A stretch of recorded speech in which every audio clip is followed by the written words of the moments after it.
तेलंगाना में विधानसभा की 119 सीटों के लिए 30 नवंबर को वोटिंग होनी है। यहां सत्ताधारी बीआरएस और विपक्षी कांग्रेस के अलावा बीजेपी भी पूरे दमखम के साथ मैदान में है।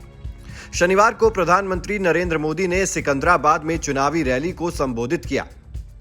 इस दौरान उन्होंने राज्य की सत्ताधारी भारत राष्ट्र समिति और पूर्व की कांग्रेस सरकारों पर जमकर निशाना साधा। प्रधानमंत्री ने राज्य के सीएम के चंद्रशेखर राव पर निशाना साधते हुए कहा कि इस राज्य के निर्माण में कांग्रेस ने बाधाएं खड़ी की थी, लेकिन जब अनेक बलिदानों के बाद तेलंगाना बना तो बीआरएस के नेता सबसे पहले कांग्रेस नेताओं को धन्यवाद करने गए। प्रधानमंत्री यही नहीं रुके, उन्होंने केसीआर को याद दिलाया कि उन्होंने पहले कहा था कि राज्य का पहला सीएम दलित होगा, लेकिन बाद में वो अपनी बात पर कायम नहीं रहे। कौन भूल सकता है कि कांग्रेस ने किस तरह तेलंगाना के निर्माण में बाधाएं खड़ी की थी, लेकिन जब अनेक बलिदानों के बाद तेलंगाना बना तो बीआरएस के नेता आपको भूलकर सबसे पहले कांग्रेस के नेताओं को धन्यवाद करने गए। आंदोलन के दिनों में आपसे वादा किया गया था कि किसी दलित को ही तेलंगाना का पहला सीएम बनाया जाएगा, लेकिन राज्य के निर्माण के बाद हर दलित आकांक्षाओं को कुचलते हुए सीएम की कुर्सी पर केसीआर ने कब्जा कर लिया। बीआरएस ने दलितों को जमीन देने का भी वादा किया था। क्या उन्होंने वादा पूरा किया? बीआरएस ने आपको दलित बंधु स्कीम के जरिए हजारों करोड़ रुपया देने की बात कही थी। क्या आपको इसका लाभ हुआ? सच्चाई यह है, ये स्कीम बीआरएस विधायकों के रिश्तेदारों की स्कीम बन गई है।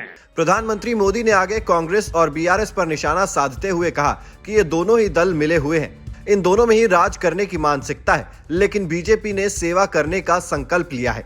उन्होंने बताया कि केंद्र की बीजेपी सरकार ने अपनी योजनाओं से एससी, एसटी और ओबीसी समाज के लोगों को सबसे ज्यादा लाभ पहुंचाया है। कांग्रेस और बीआरएस दोनों मिले हुए हैं, वो पर्दे के पीछे उनके खेल अलग है। कांग्रेस और बीआरएस एक तरफ है और दूसरी तरफ भारतीय जनता पार्टी है। उनमें राज करने की मानसिकता है, बीजेपी में सेवा करने का संकल्प है।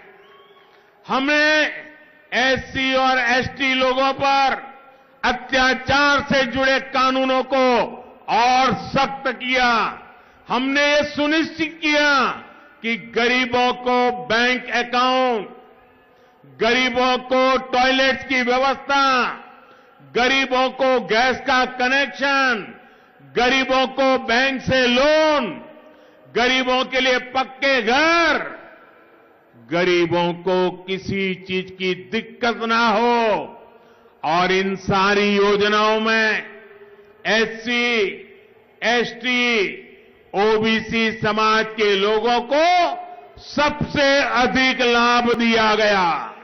आपको बता दें कि तेलंगाना विधानसभा चुनाव में 15 साल से सत्ता में बने रहने वाली भारत राष्ट्र समिति को कांग्रेस और बीजेपी से कड़ी टक्कर मिल रही है।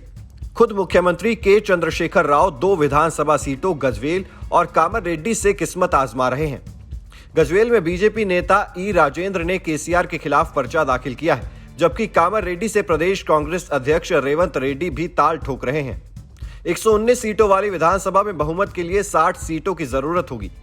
केसीआर की भारत राष्ट्र समिति सभी 119 सीटों पर चुनाव लड़ रही है, जबकि कांग्रेस ने 118 सीटों पर उम्मीदवार उतारे हैं। वहीं बीजेपी ने 111 सीटों पर कैंडिडेट उतारे हैं। तेलंगाना में बीजेपी ने तेलुगु स्टार पवन कल्याण के दल जन सेना पार्टी के साथ गठबंधन किया है, जनसेना पार्टी 8 सीटों पर चुनाव लड़ रही है। असदुद्दीन ओवैसी की पार्टी AIMIM ने 9 सीटों पर कैंडिडेट उतारे हैं।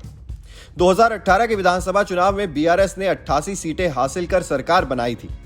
कांग्रेस को 19, AIMIM को 7, TDP को 2 और बीजेपी को सिर्फ 1 सीट मिली थी। तेलंगाना विधानसभा 2023 के लिए 30 नवंबर को मतदान होगा और वोटों की गिनती 3 दिसंबर को होगी। Team news nation digital.